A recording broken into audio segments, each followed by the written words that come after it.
This is Greg from FRC Foamies. I'm also F1 Wannabe on the forums. I'm at the field this afternoon with the FT Viggen. This is flight test Saab Viggen. The whole basis of this plane was to build light. I'm using model plane foam and foam tack. I've got the hinges made out of fiberglass drywall tape and foam tack. Those are so durable that the plane will fall apart around them, but they're super lightweight. But what I did with this plane was design it from the start to be a rear mount, and that means mounting all the components as forward as possible. I've got the servos for the elevons and for the canard flaps as far forward as I can get them. I made extension wires a couple years ago for other rear mount props, so I don't know if you can see it, but you can see the extension cable is running all the way up to the front. What this does is it gives you maximum flexibility on battery placement. Rather than having to put a very heavy 3000 3S battery up front to counteract all the weight in the back, I can use an 1800 battery on this, and it's in a standard position. So the 1800 3S battery is a standard position here, and it counteracts perfectly. I've got a little mark here on the bottom of the wing where the CG is, and it's almost perfect. So what I've got on here are elevons,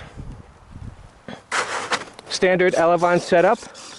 And when I flip the switch, I've got the flaps on the canards cutting in. So those flaps on the real plane are directed down during high alpha maneuvers and slow flying and landings.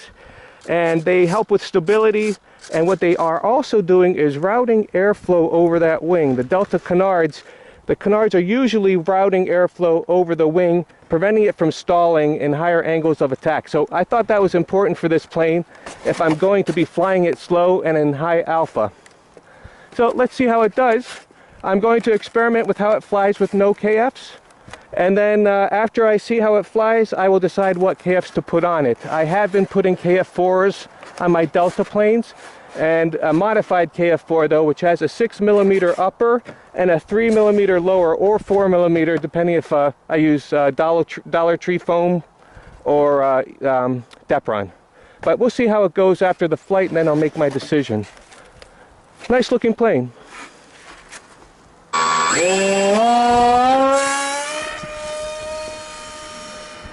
A little bit of torque roll there.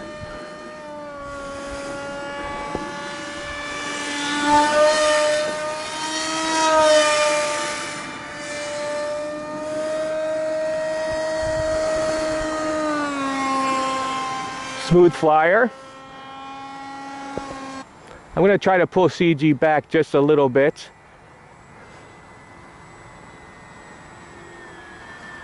Look how slow that thing flies.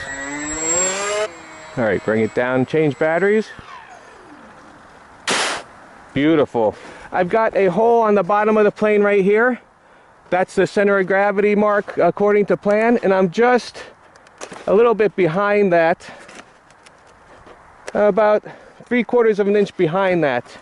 So I know you can bite yourself in the butt with the messing with center of gravity on the Delta canards if you bring it back too far. So this is just a little bit.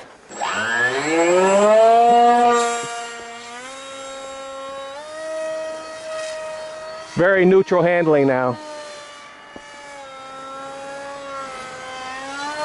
You can see the loops are nice and crisp. Flaps on, the flaps on the canards are on.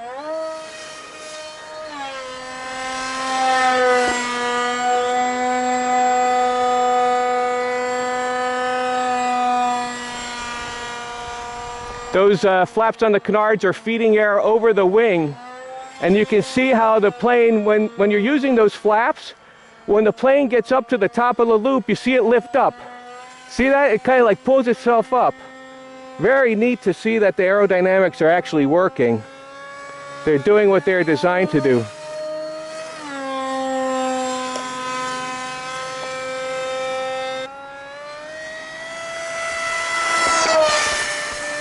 Very fast.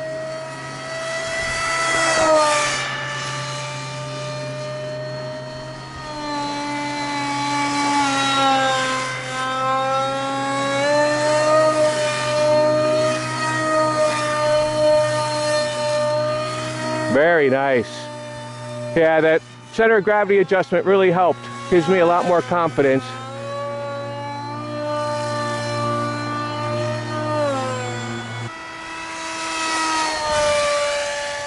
Super stable flyer.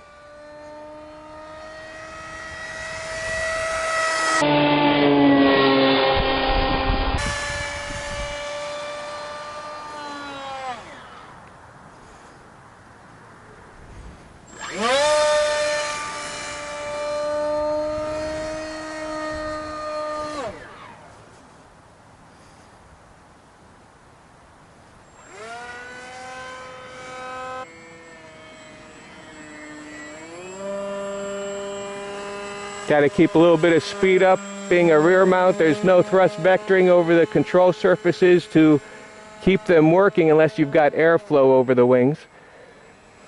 But you can see how slow this sucker can fly.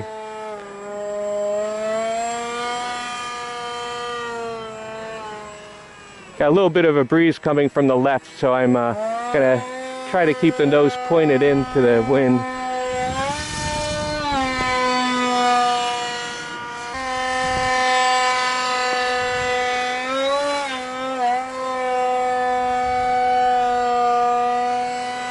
You can feel the nice response from having the components in the center, right near the center of gravity. It just wants to rotate around the center of gravity nicely. That's pretty good for a plane that does not have thrust vectoring.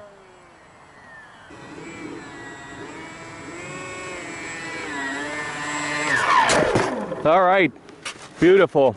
The thing is so stable at slow speeds, it's sick. But I gotta say, this thing really maneuvers well with no thrust vectoring whatsoever. So I think what I will do is put a KF2 airfoil on there. Since it's a great slow flyer, I might as well accentuate that. The KF2 won't hurt top speed too much with this small motor on it. And then I will sand all the edges, paint, and take it out for a dialed in session. Very nice.